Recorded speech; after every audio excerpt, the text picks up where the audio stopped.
신약성경 마태복음 5장 3절 말씀입니다. 우리 한 목소리로 봉독합니다. 심령이 가난한 자는 복이 있나니 천국이 그들의 것임이요. 아멘. 행복의 비결이라는 제목으로 함께 말씀의 은혜를 나누도록 하겠습니다. 여러분, 제가 오래전에 이제 청년 시절에요, 그 결혼식을 한번 참석한 적이 있습니다. 새롭게 가정을 꾸려는 아름다운 가정, 신랑 신부를 마음껏 이렇게 축복하고 축하하면서 또 오랜만에 만난 지인들과 함께 즐거운 시간을 보냈습니다.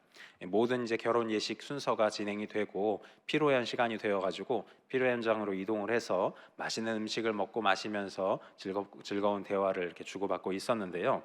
그때 이제 먼저 이렇게 결혼을 하고 또 이렇게 자녀까지 출산을 해서 육아 중에 있던 선배 부부가 찾아와서 오랜만에 이렇게 만나게 되었습니다. 함께 있던 친구들은 이렇게 너무 반가워가지고 어떻게 지내시냐라고 이렇게 안부를 물었는데요. 아직 결혼을 하지 않은 청년들 입장에서는 이제 먼저 결혼도 하고 또 출산까지 해가지고 자녀를 돌보고 있는 그 선배들의 삶이 미지의 세계죠. 또 이제 선망의 대상이었습니다. 그래서 어떻게 지내고 계신지 안부가 궁금해서 이렇게 물었습니다. 친구들의 물음에 아내 되시는 분이 이렇게 대답을 했습니다. 너무 힘든데 너무 행복해라고 이렇게 이야기했습니다. 너무 힘들어. 결혼 생활 이어나가는 거, 아이를 이렇게 돌보는 거 진짜 쉽지 않아. 진짜 힘들어.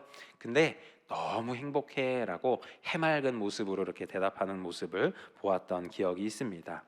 사실 선배 부부는요, 이렇게 딱 봐도 한눈에 봐도 육아에 지친 모습이 역력했습니다. 그러니까 솔직하게 아이를 돌보고 살림을 꾸려가는 것이 결코 쉽지 않다, 참 힘들다라고 이렇게 고백을 했습니다.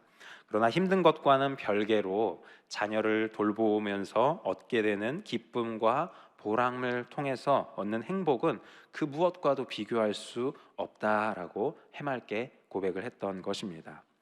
여러분, 요즘 젊은 사람들 비혼을 추구하거나 또 아직 자녀를 출산하지 않은 분들 입장에서는 잘 이해가 가지 않는 이야기일 수도 있습니다. 힘들면 힘든 거지, 뭘 힘든데 어떻게 행복할 수 있느냐라고 말할 수 있을 것입니다. 괜히 힘들면서 행복하다고 자기 암시를 하는 것이 아니냐라고 말할 수도 있겠죠. 그러나 자녀를 두신 분들은 대부분 이해하실 것입니다. 자녀를 출산하고 양육하는 일이 결코 쉬운 일이 아니고 정말로 힘들고 어려운 일이긴 하지만은 그보다도 더욱더 크게 세상 무엇과도 비교할 수 없는 행복을 우리에게 가져다 주는 일이라는 것을 말입니다. 여러분, 이처럼 행복이라는 것은요, 참 역설적입니다. 그리고 상대적이기도 하고요. 행복의 기준과 조건도 또 사람마다 다르기도 합니다. 그럼에도 불구하고요, 많은 사람들은 공통적으로 행복하기를 원합니다. 나는 행복했으면 좋겠다. 또 내가 사랑하는 사람들, 나와 가까운 사람들이 모두 행복했으면 좋겠다라고 이렇게 소원하는 것입니다. 우리나라 새해가 되면 늘 이렇게 인사하잖아요. 새해 복 많이 받으세요. 복 있는 삶을 사세요. 행복한 삶을 사세요라고 이렇게 인사를 하고요. 서양 사람들도 마찬가지입니다. God bless you. bless you라고 하면서 서로 축복해 주면서 그들의 행복을 기원해 준다라는 것입니다. 여러분, 제가 행복에 대한 여러 통계 자료들을 좀 찾아봤습니다. 어느 시대의 사람들, 어느 나라, 또 어떤 기준의 사람들의 행복감을 많이 느끼는지, 행복을 고백하는지에 대해서 이렇게 찾아보았는데요. 행복의 기준과 조건이 다르듯이 이 통계 자료도 일관적이지 않고 굉장히 다양했습니다. 다양한 상황과 다양한 형편 가운데 행복을 고백하기도 하고, 잘 이해가 되지 않는 상황에서도 행복을 이야기하기도 하고 그랬는데요. 그런데 거의 유일하게 공통적인 수치, 공통적으로 나타나게 되는 수치가 있었습니다. 무엇일까요? 바로 예수님을 믿고 신앙생활을 하는 사람들이 그렇지 않은 비신앙인들보다 월등히 더 행복을 느낀다라는 사실이었습니다. 예수님을 믿고 신앙생활을 하는 사람들이 더 행복하다라고 고백한다라는 것이죠. 사랑하는 여러분, 예수님 안에 행복이 있는 줄로 믿습니다. 예수 믿고 구원받아 이 시간 마음껏 주님을 예배하는 저와 여러분들의 삶이 참으로 행복한 삶이 되어지는 줄로 믿습니다. 그렇다면 여러분, 행복의 비결은 무엇일까요? 특별히 예수 믿고 구원받은 저와 여러분들이 그렇지 않은 다른 사람들보다 더 행복한 비결은 어디에 있을까요? 오늘 성경 말씀을 통해서 그 비결에 대해서 한번 생각해 보기를 원합니다. 오늘 본문은요, 잘 알려진 예수님의 팔복 중에서 그 첫 번째에 해당하는 내용입니다. 심령이 가난한 자들이 복이 있다라는 말씀이죠. 이 말씀을 통해 우리는 영적인 겸손과 절대적인 의존이 행복의 비결이라는 사실을 알 수가 있습니다. 첫 번째로 영적 겸손과 절대적인 의존에 대해서 생각해 보기를 원합니다. 예수님께서는 요한에게 침례를 받으시고 광야에서 시험을 받으신 후 갈릴리에서 복음을 전파하시면서 본격적으로 공생의 사역을 시작을 하셨습니다. 제자들을 부르셨고요, 많은 병자들을 고치시며 기사와 이적들을 나타내 주셨습니다. 그러자 이 예수님에 대한 소문을 널리 듣고요, 수많은 사람들이 모여들기 시작했습니다. 그 중에는 예수님을 따르기 위한 사람들도 있었고, 또 예수님이 행하시는 기적들이 궁금해서 소문이 사실인지 한번 살펴보기 위해서 따랐던 사람들도 있습니다. 또 예수님을 이렇게 경계하고 예수님의 어떤 그 사역들을 방해하고자 따랐던 사람들도 있습니다. 어찌됐든 많은 구경꾼들, 무리들이 예수님을 찾아왔습니다. 그러자 예수님은 이 병고침과 기적을 보고서 따라온 무리들과 또 정말로 예수님을 진정으로 따르기를 결단한 제자들에게 이 산 위에서 말씀을 가르치기 시작하셨는데요, 이것이 우리가 소위 이야기하는 산상수훈이다라고 합니다.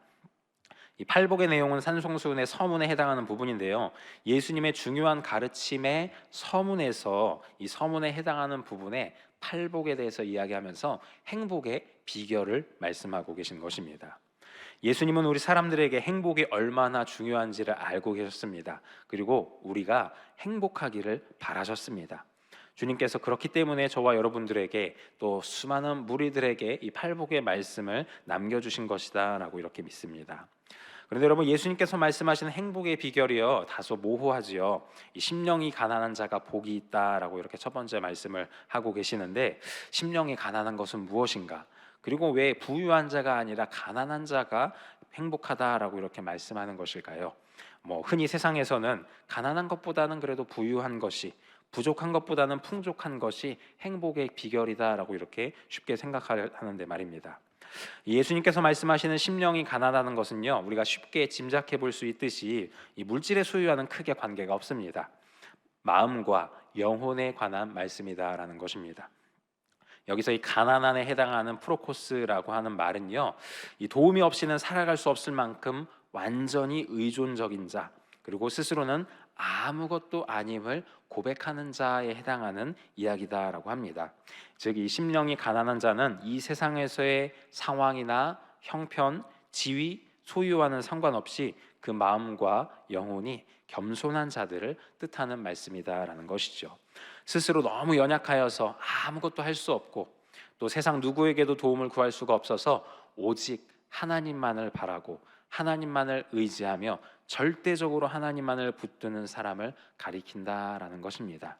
그리고 그러한 사람이 바로 복 있는 사람이다라고 예수님께서 말씀하고 계시다라는 것이죠. 여러분, 이스라엘 역사에서 가장 훌륭한 왕을 꼽는다라면 단연 다윗을 이야기할 수 있습니다. 다윗은 이스라엘의 대적들을 물리쳤고요, 이 국경을 확장했습니다. 또 통일 왕국을 이루었습니다. 하나님의 언약궤를 이렇게 이스라엘 예루살렘으로 옮기기도 하였습니다. 하나님을 예배하기 위한 성전 건축에 준비도 하였습니다. 그가 이룬 업적들을 이야기하자면은 아주 수없이 많이 이야기할 수가 있겠지요. 그런데 이렇게 훌륭한 업적들을 남긴 다윗을 하나님께서는요, 그의 업적을 가리켜 칭찬하는 것이 아니라 그의 상한 심령과 겸손한 마음을 기쁘게 여기셨습니다. 시편 51편 17절에 다윗은 이렇게 고백했습니다. 하나님께서 구하시는 제사는 상한 심령이라. 하나님이여, 상하고 통회하는 마음을 주께서 멸시하지 아니하시리이다. 아멘. 사랑하는 여러분, 이 다윗은요, 들판에서 양떼를 돌볼 때에도, 또 골리앗을 물리칠 때에도, 사울 왕에게 쫓길 때에도, 통일 왕국을 통치할 때에도, 또 간음과 살인이라는 큰 죄를 지었을 때에도 철저히 자신의 연약함과 무가치함을 인정하면서 하나님만을 의지하고 하나님의 긍휼을 구했던 사람입니다. 그랬기 때문에 하나님께서는 그를 어여삐 여기시고 그에게 많은 은혜를 베푸시고 그를 높이 세우시는 은혜를 허락해 주셨다라는 사실입니다. 이 다윗과 같이 늘 주님의 긍휼을 구하며 나아가는 저와 여러분 되기를 주님의 이름으로 축원합니다. 겸손히 우리의 형편이 어떠하든지 우리의 모습이 어떠하든지 주님만을 바라고 전적으로 주님만을 의지하며 나아가는 저와 여러분 되기를 주님의 이름으로 간절히 축원합니다. 이처럼 심령이 가난한 자는 영적으로 겸손한 사람입니다. 자기를 낮추고 철저히 주님만을 의지하는 사람, 즉 자기 부인을 하는 사람입니다. 난 아무것도 아닙니다. 나는 아무것도 할 수 없습니다. 주님만이 나의 전부가 되십니다. 주님만이 하실 수 있습니다. 라고 믿음으로 고백하는 사람입니다. 예수님께서는 이와 같은 고백을 하는 사람, 심령이 가난한 사람들이 복 있는 사람이다 라고 말씀하시면서 행복의 비결이 바로 이와 같은 영적인 겸손함에 있다라고 말씀하고 계시다라는 사실입니다. 왜냐하면요, 이처럼 자기를 비우고 주님만을 의지할 때에 비로소 성령님께서 도와주시기 때문입니다. 우리 둘째로 성령님의 도우심에 대해서 생각해 보기를 원합니다. 여러분, 요즘 날씨 어떤가요? 참 무덥습니다. 장마철이라고 해가지고 비 많이 올 것처럼 이렇게 이야기를 해서 내심 걱정을 했는데 비는 오지 않고 기다렸던 것은 아니지만 쏟아지는 비 대신 아주 덥고 습한 날씨가 이렇게 계속되고 있죠. 본격적인 여름 날씨가 이렇게 지속되면 매년 여름 이렇게 수영장이나 해수욕장에 많은 사람들이 찾아가서 시원하게 물놀이를 하곤 합니다. 저는 개인적으로 이렇게 수영을 못해요. 그래가지고 물놀이를 해도 그냥 발 정도만 담그지 이렇게 물놀이를 그렇게 많이 즐기는 편이 아닙니다. 그러다 보니까 이렇게 물놀이를 하면서 제가 특별히 위험에 빠질 일은 별로 없습니다. 수영을 하고 깊은 물에 들어가야 이제 위험한 가운데 노출되곤 하는데 그런 일이 별로 없다라는 것입니다. 그런데 매년 여름이 되면은 물놀이를 하면서 사건 사고가 일어나게 된다라는 뉴스를 접하고는 합니다. 수영에 미숙한 사람이 자기 수준보다 더 깊은 이렇게 물에 들어갔다가 사고를 당하기도 하고요. 또 아무리 수영에 능한 사람이라 할지라도 갑자기 높은 파도가 닥쳐온다든지 갑자기 힘이 빠졌다든지 하는 일이 닥쳐와서 이렇게 생명의 위협을 느끼거나 실제로 많은 사람들이 목숨을 잃고는 한다는 것입니다. 그런데 여러분, 만약 저같이 수영을 못하는 사람이요 물에 빠진다라면 어떻게 해야 할까요? 물에 빠졌을 때, 저처럼 수영을 못하는 사람이 물에 빠졌을 때에 살아날 수 있는 유일한 방법은요, 나를 구해줄 수 있는 다른 사람에게 구조를 요청하는 것입니다. 괜히 수영도 못하는 사람이 스스로 살아보겠다고 막 발버둥 쳐봐야 상황이 더 악화될 뿐이고 힘이 빠져버릴 뿐이다라는 것이죠. 얼른 소리쳐서 사람 살려, 저 좀 구해주세요 라고 하면서 다른 사람에게 구조를 요청해야 한다라는 것입니다. 여러분, 이게 진짜인지는 모르겠는데 제가 이전에 그런 이야기를 들은 적이 있어요. 물에 빠진 사람들을 건져주는 이렇게 구조대원분들이 구조를 할 때에 이렇게 물에 빠진 사람이 마구 발버둥 치고 몸을 움직이면은 곧장 그를 건져내는 것이 아니라 그의 힘이 빠질 때까지 좀 기다린다라고 한다라는 것입니다.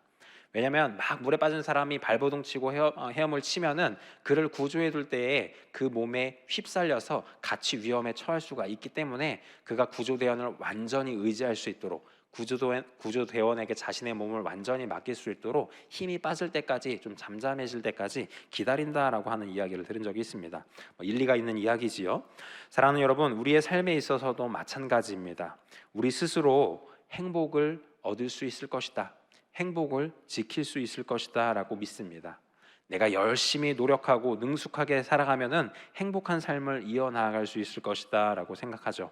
그러나 수영을 아무리 잘하는 사람도 높은 파도나 뜻밖의 사건으로 물에 빠지는 일이 일어날 수 있듯이 우리의 삶에 있어서도 예상치 못한 사건과 사고가 닥쳐오게 됨으로 말미암아 한순간에 우리의 모든 행복을 빼앗아갈 수 있다라는 것입니다.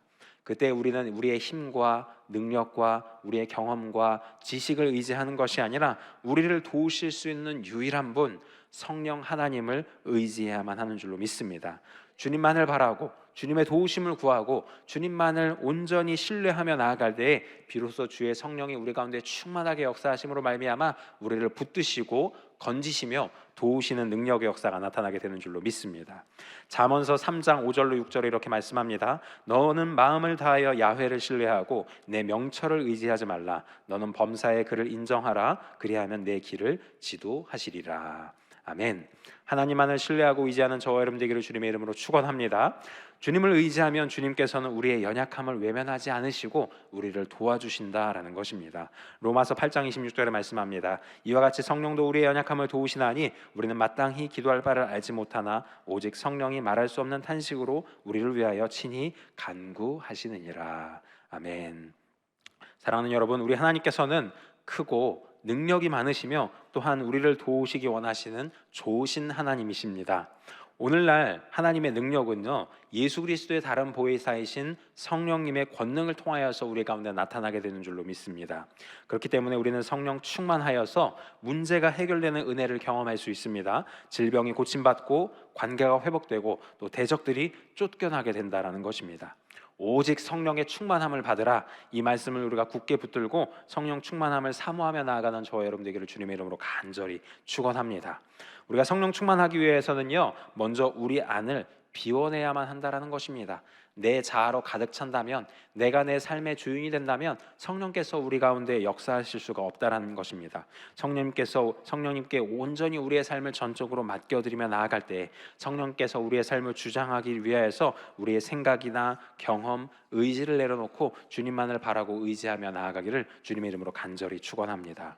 갈라디아서 2장 20절에 이렇게 말씀합니다. 내가 그리스도와 함께 십자가에 못 박혔나니 그런즉 이제는 내가 사는 것이 아니요 오직 내 안에 그리스도께서 사시는 것이라. 이제 내가 육체 가운데 사는 것은 나를 사랑하사 나를 위하여 자기 자신을 버리신 하나님의 아들을 믿는 믿음 안에서 사는 것이라. 아멘.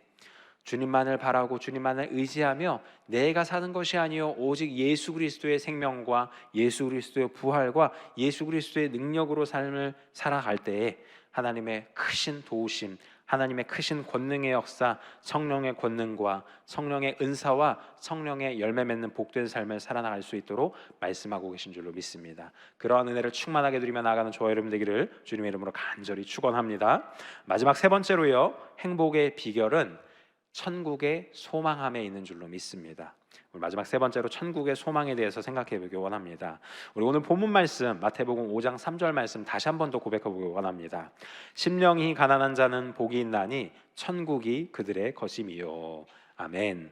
오늘 본문은요, 이 심령이 가난한 자들이 누리는 행복의 결과로 천국의 소유에 대해서 말씀을 하고 있습니다. 결국 가장 궁극적인 행복은 이 땅에서 우리가 누릴 수 있는 것이 아니라 영원한 하늘나라 천국에 있기 때문입니다. 우리가 영적으로 겸손히 주님만을 의지하며 나아갈 때에, 주님의 도우심을 구하며 나아갈 때에 결과적으로 하나님께서 온전히 통치하시는 하나님의 나라를 소망하고 하나님의 나라를 소유할 수 있게 되어지는 줄로 믿습니다.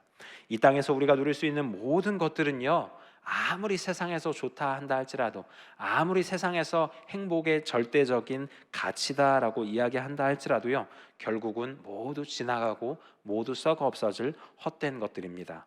부귀, 영화, 건강, 이 모든 것들이 이 세상에 속한 것이라 한다면 모두 지나가고 사라져 버린다라는 것이죠.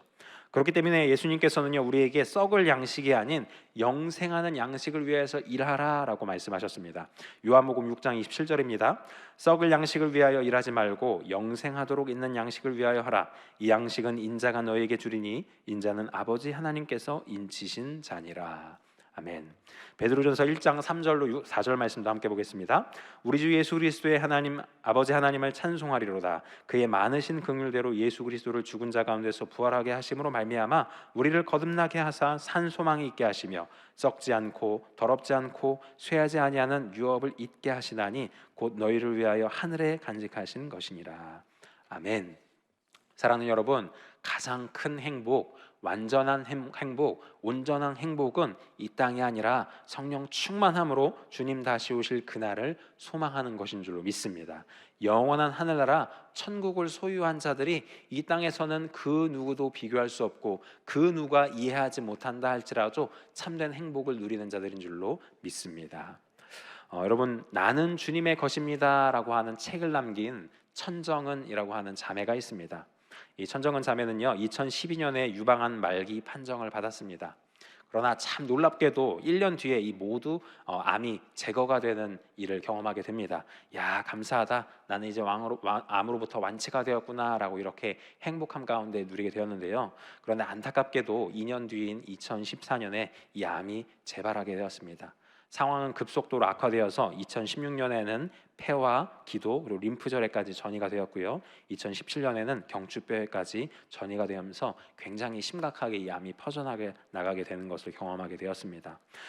그녀는 150번 이상의 항암 치료를 받았고요.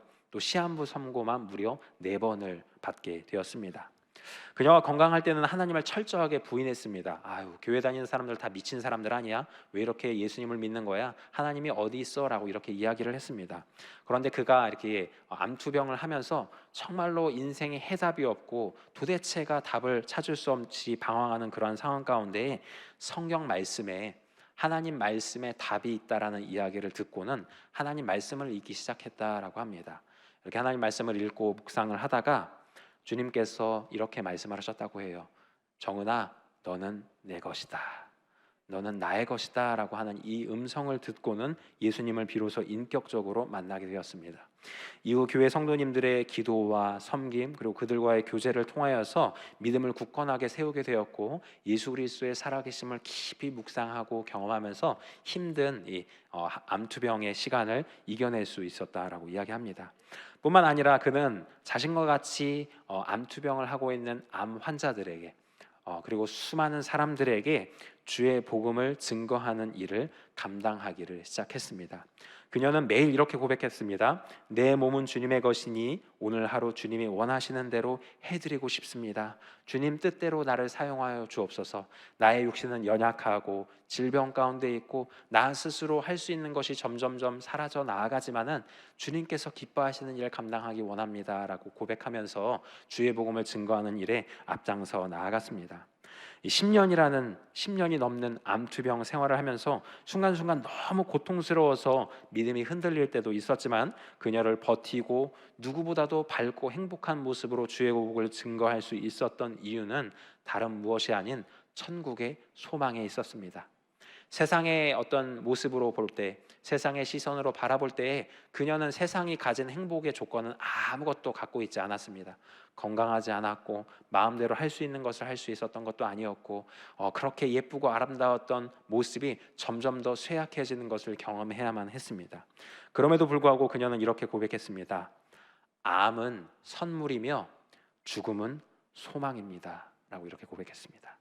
그가 이렇게 고백할 수 있었던 이유는요, 암을 통하여서 그가 예수님을 만났고 예수님께서 허락하시는 참된 평안함과 소망과 행복을 얻을 수 있었기 때문입니다. 세상 모두가 두려워하고 걱정하는 죽음이 그에게 소망이 될 수 있었던 이유는 죽음을 통하여서 예수 그리스도의 부활을 경험하고 영원한 생명의 역사를 누릴 수 있기 때문이었습니다. 주님께서는 이 천정은 자매를 통하여서 많은 영혼들에게 주의 복음을 증거하게 하셨고요, 많은 사람들에게 천국 소망함을 더하게 하셨고요, 부활의 생명을 소망할 수 있도록 그녀를 사용하셨습니다. 천정은 자매는 결국 이 땅에서의 사명을 다하고요, 불과 몇 주 전에 하나님의 부르심을 받게 되었습니다. 사랑하는 여러분, 우리의 삶에 있어서 진정한 행복은 어디에 있을까요? 행복의 비결은 무엇일까요? 겸손히 주님만을 의지하고 나는 아무것도 아닙니다, 나는 주님의 것입니다 라고 고백하는 것인 줄로 믿습니다. 주님의 도우심을 경험하는 것, 참으로 힘들고 어려운 광야 같은 이 땅 가운데에서 매 순간순간마다 공급하시는 주님의 은혜를 경험하는 것이 참된 행복의 비결이 되어지는 줄로 믿습니다. 그리고 주님께서 우리를 위해 비하신 영원한 하늘나라 천국 소망 가운데 거하는 것, 그곳을 향하여서 담대히 한 걸음 한 걸음 믿음 가지고 나아가는 것, 그리고 그러한 비결, 그러한 은혜와 사랑을 전하고 나누고 흘려보내는 것이 우리에게 참되게 허락하신 진정한 행복의 비결이 되어지는 줄로 믿습니다. 오늘 하루도 그러한 행복의 비결을 마음껏 누리며 나아가는 저와 여러분 되기를 주님의 이름으로 축원합니다. 그리고 여전히 행복의 비결을 알지 못해 방황하고 힘들고 어려운 시간을 보내고 있는 영혼들에게 그 은혜와 사랑을 전하고 나누고 흘려보내는 복의 근원이요 축복의 통로되는 저와 여러분 되기를 주님의 이름으로 간절히 축원합니다. 기도하겠습니다. 사랑과 은혜가 풍성하신 좋으신 아버지 하나님, 감사합니다. 오늘도 부족한 종의 입술을 통하여서 예비하신 진리와 생명의 말씀을 함께 나누게 하여 주시옵고, 주님 말씀의 은혜를 굳게 붙들고 오늘도 믿음 가지고 승리하며 나아가게 하여 주시니 감사합니다. 자격고 그와 같은 우리를 버려두지 아니하시고 존귀한 주의 자녀 삼으사 마음껏 주님을 예배하고 주님과 동행하는 삶을 살게 허락하시니 감사합니다. 행복의 비결을 깨달은 우리 모두가 그 은혜와 사랑을 전하고 나누고 흘려보낼 수 있도록 역사하시고 인도하시며 우리 모든 마음의 소원 기도의 제목을 귀 기울여 들으시고 하늘 문을 여시고 응답하여 주시옵소서. 감사합니다. 이 모든 말씀 우리 주 되신 예수님의 이름으로 간절히 기도드립니다. 한 번 더 기도하겠습니다. 하나님 아버지, 이 시간 간절한 마음의 소원, 기도의 제목을 담아 주님 앞에 정성껏 준비한 예물을 올려드리는 손길이 있습니까? 기억하여 주시옵고 복의 복을 더하여 주시옵소서. 30배, 60배, 100배로 풍성하게 거두게 하여 주시옵고 모든 기도의 제목, 마음의 소원 가운데 놀라우신 응답의 역사를 더하여 주시옵소서. 이 모든 말씀 우리 주 되신 예수님의 이름으로 간절히 축복기도 드립니다. 아멘. 하늘에 계신 우리 아버지여, 이름이 거룩히 여김을 받으시오며 나라가 임하시오며 뜻이 하늘에서 이루어진 것 같이 땅에서도 이루어지이다. 오늘 우리에게 일용할 양식을 주시옵고 우리가 우리에게 죄 지은 자를 사하여 준 것 같이 우리 죄를 사하여 주시옵고 우리를 시험에 들게 하지 마시옵고 다만 악에서 구하시옵소서. 나라와 권세와 영광이 아버지께 영원히 있사옵나이다. 아멘. 할렐루야. 우리 주께 영광의 박수 올려드립니다. 우리 함께 기도하도록 하겠습니다. 이 나라 민족을 위하여서, 여의도 순복음교회와 이영훈 대표총회장님을 위하여서, 여의도 순복음 분당교회와 황선호 담임 목사님을 위하여서, 교회 재직과 주의 종들, 파송된 선교사님들을 위하여서 함께 간절히 기도해 주시기 바랍니다. 또 특별히 기도할 때 우리 청년부 여름 단기 선교 사역이 진행되고 있습니다. 또 우리 바이블랜드 자녀들도 여름을 맞이하여서 여름 성경학교 또 수련회들을 준비하고 있는데 그 가운데 하나님께서 충만하게 역사하여 주셔서 하나님 만나고 하나님 복음의 능력의 역사가 나타나기 원한다고 마음 모아 기도해 주시기 바랍니다. 우리 개인의 문제 해결, 간절한 마음의 소원, 기도의 제목을 놓고 함께 나눈 말씀 기억하면서 성령 충만함 위하여서 주여 세 번으로 짓고 간절히 기도하겠습니다. 주여, 주여, 주여.